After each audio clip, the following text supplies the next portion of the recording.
Hola a todas y a todos. Hoy vamos a hablar acerca de ligamentos y tendones. Entonces, básicamente se tocan estos dos temas o tejidos, mejor dicho, juntos, ya que son muy parecidos, ¿ya? Muy parecidos en el sentido de que ambos tienen un material celular muy similar que son los fibroblastos, cercano a un 20%. Y también una matriz extracelular compuesto por agua y también fibras de colágeno tipo 1 y tipo 3 y también sustancia fundamental, ¿ya? Eh, en general los tejidos estos, de los de ambos son densos y orientados en paralelo, ¿ya? Sobre todo los de los tendones, más que los de los ligamentos, y formados en su mayoría por colágeno tipo 1, ¿ya? Entonces recuerden ustedes que entre los sólidos también está el colágeno y la elastina, ¿ya? Y la sustancia fundamental, obviamente, ¿ya? Recuerden que la elastina es un componente que da más elasticidad y que mientras más rígido es un tejido, más escasa es la elastina y mayor es la proporción de colágeno, ¿ya? Por ejemplo, en el caso del ligamento amarillo flavo de la columna, que tiene que tener una gran flexibilidad para evitar el pinzamiento de nervios, entre otras cosas, tiene una mayor componente de elastina. Entonces, como les mencionaba anteriormente, en los tendones las fibras son bastante más paralelas y eso indica que están más propensos a recibir una tensión unidireccional, solamente en tensión. En cambio, los ligamentos aquí en el dibujo de la derecha muestran que en general pueden tolerar también otras direcciones, pero en menor medida, ¿ya? Sin embargo, igual hay una predominante. La cápsula, por ejemplo, habitualmente tiene tener esta orientación en varias direcciones y sentidos. Entonces, desde ese punto de vista, o ambas, las mismas direcciones en diferentes direcciones, para poder hacer frente a la solicitación de fuerza desde diferentes ángulos. Aquí solamente a modo de recuerdo, es una descomposición jerárquica del tejido muscular, el cual es la continuación del tendón, ¿ya? Desde ese punto de vista, siempre partimos con una armada a la izquierda, una fibra de colágeno. Ustedes recuerdan que se organiza como microfibrillas, luego un conjunto de microfibrillas forman una subfibrilla, un conjunto de subfibrillas forman una fibrilla, y luego un conjunto de fibrillas forman un fascículo. Y ya ahí entre medio empezamos a tener fibroblastos, ¿ya? Y estos fascículos, ¿ya? Se forman, son el conjunto de estos fascículos son los que forman el tendón propiamente tal. En el caso de los ligamentos no es así, sino que es un puro tejido integral. Entonces, tanto los ligamentos como los tendones son vascularizados de manera limitada, ¿ya? En el caso de los tendones es por el perimicio, ¿ya? Que es la capa, es una fascia que rodea el conjunto de fibras musculares para formar un fascículo, ¿ya? De ahí va de la periferia hacia la parte más central, ¿ya? Y a través del perimicio transcurren vasos sanguíneos y nervios que proporcionan sangre y inervación al músculo esquelético, ¿ya? En el caso del perimicio junto al endomicio y el epimicio forma el tejido conjuntivo del músculo que le da la forma y los agrupa, básicamente un sistema facial. Ahí, como se puede ver en la figura de abajo, está la distribución esquemática de lo que hablaba recién.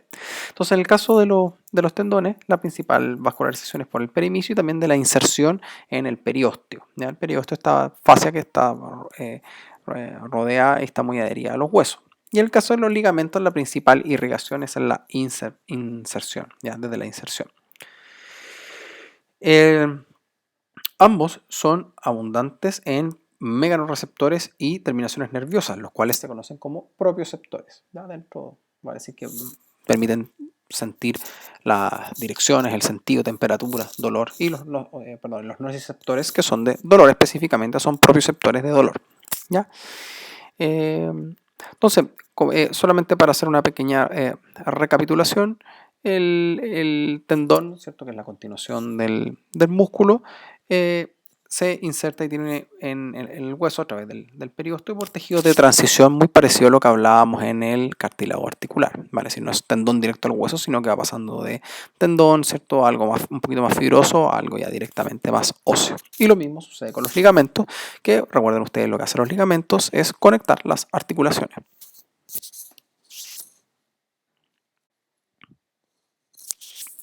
También a modo de recuerdo, recuerden que la funda sinovial o la vaina sinovial también es un tipo de fascia y que puede, dependiendo del tipo de músculo, recorrer todo el tendón o solo donde se flexiona en la articulación, justamente para evitar el roce. Respecto a lo que hablábamos anteriormente sobre las diferentes zonas, si ustedes se pueden dar cuenta, tanto el ligamento como el tendón, podríamos homologar que es la zona más superior, la zona A. Luego una zona de transición, que es de colágeno y fibrocartílagos con fibroblastos, ¿cierto? Y luego el C es un fibrocartílago ya mineralizado y luego es la zona D, es derechamente hueso. ¿Ya?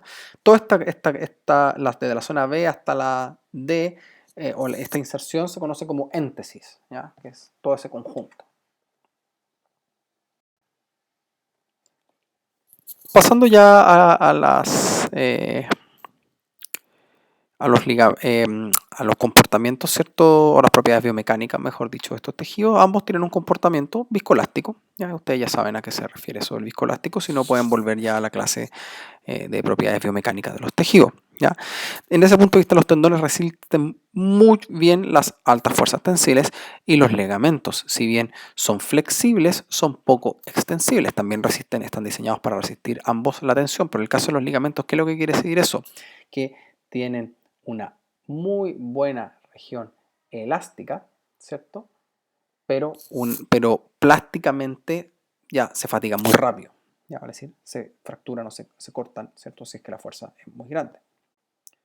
Como por ejemplo lo que se puede ver ahí, en esta curva carga deformación o carga elongación.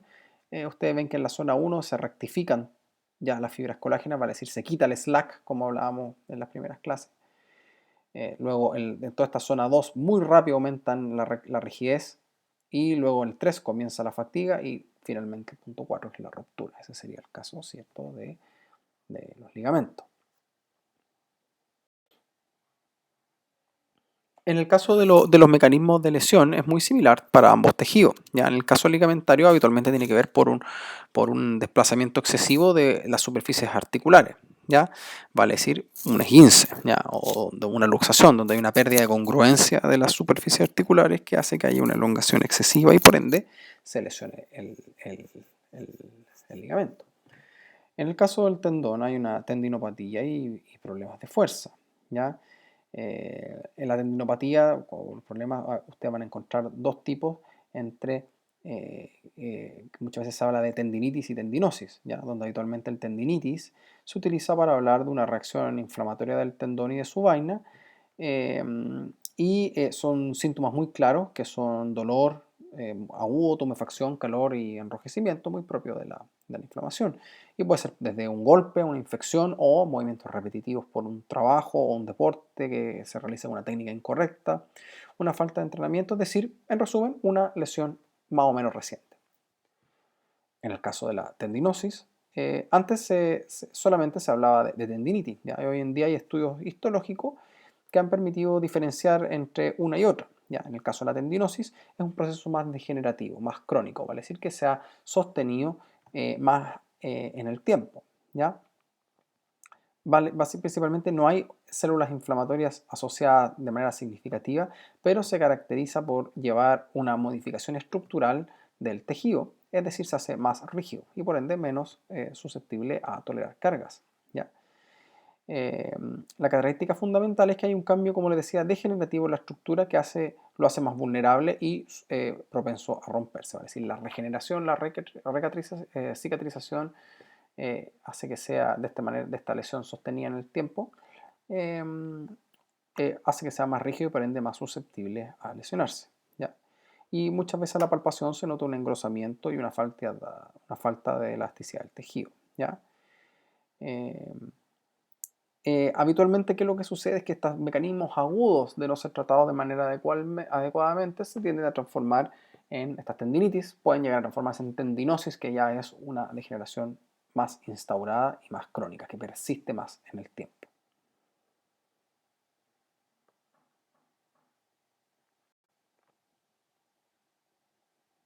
En el caso de los ligamentos,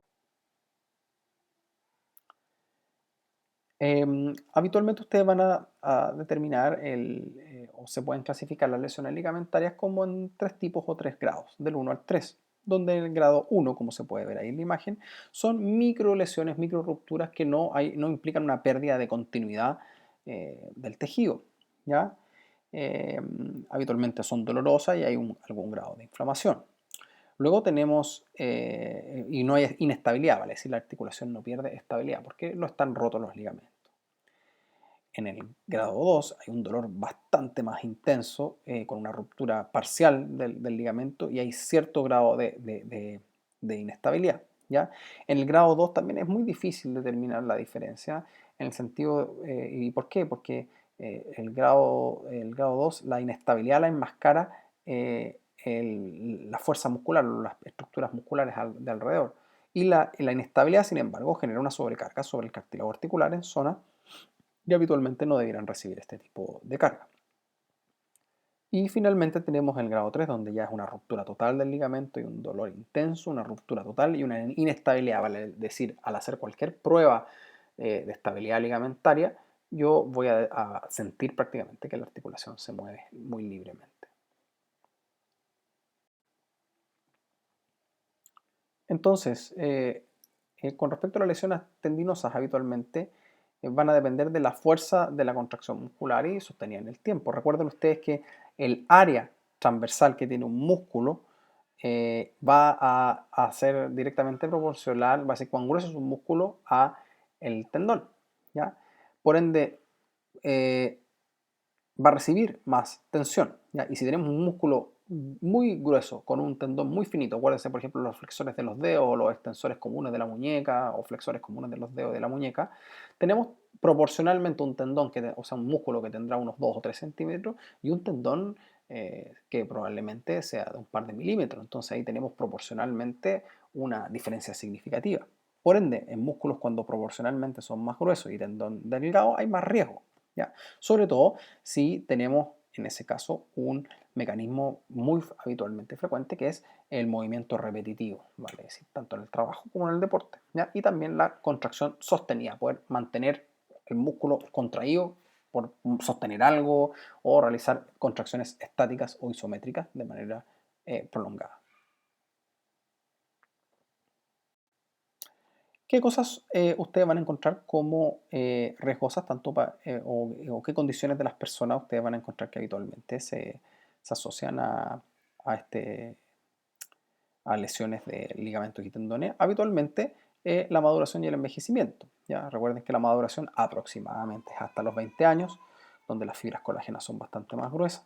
Sin embargo, los adultos mayores son más débiles y finas y por ende la fuerza tensil y resistencia disminuye. Algunas condiciones que afectan a la mitad de la población por razones obvias, que es el embarazo y el posparto. Ya hay una serie de cambios hormonales que generan una hiperlaxitud, vale decir que principalmente por la secreción de una hormona que se conoce como relaxina, que lo que hace es preparar el canal de parto de la pelvis de las mujeres para que pueda nacer la guagua.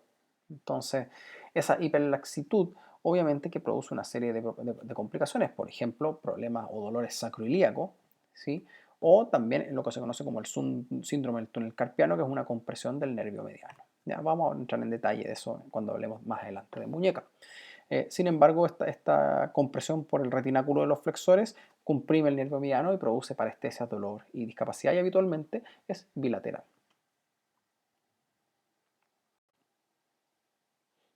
En el caso de la inmovilización también, o dismovilidad también prolongada, vamos a ver esto, le va a quedar más claro en la próxima clase, pero las fibras del tejido conectivo se remodelan y se adecúan de buena manera con una solicitación de carga funcional, ¿vale? Es decir, no excesiva, ¿ya? Por ende, cuando nosotros tenemos una inmovilización, obviamente que las fibras no se ordenan como debieran y aumenta el componente más rígido que el elástico, ¿ya?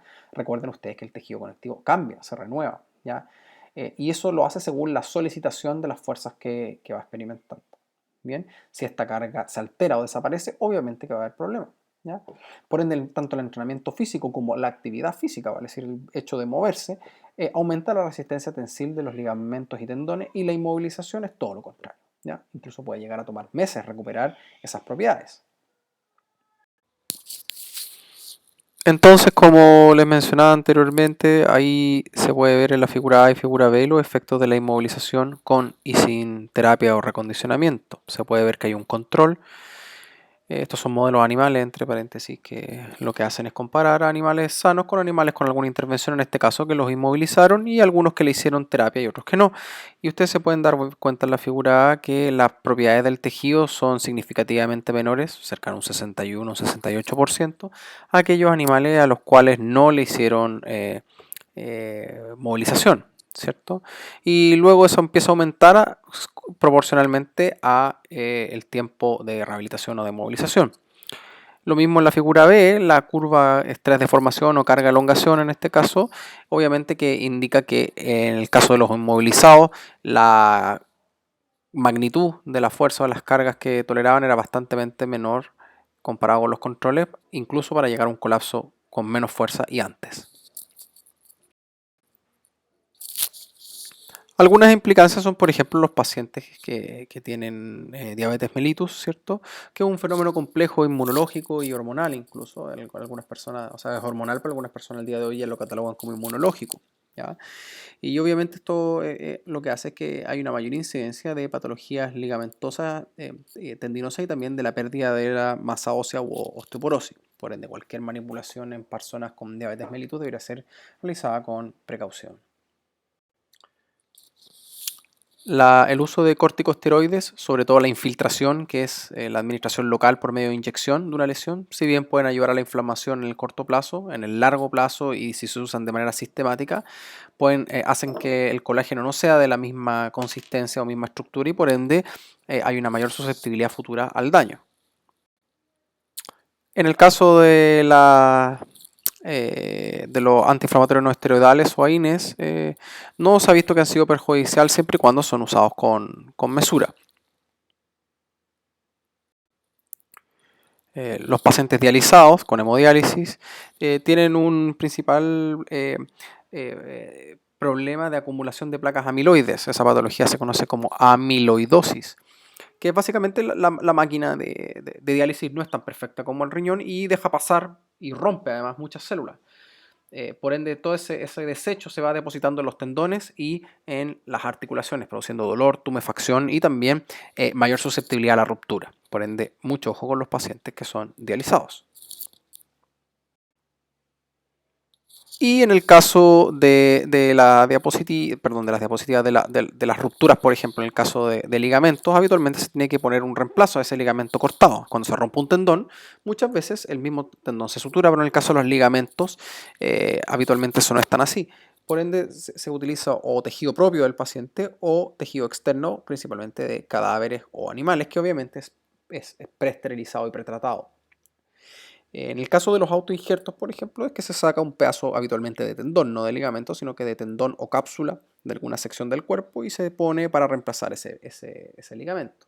Por ejemplo, en el caso del ligamento cruzado anterior o posterior, es muy frecuente utilizar lo del hueco popliteo, ya, vale decir, los tendones del semimembranoso semitendinoso para hacerlo. Obviamente, cualquiera de los auto o los aloinjertos no son iguales que el original. Bien, espero que les haya gustado esta clase y nos oímos la próxima vez.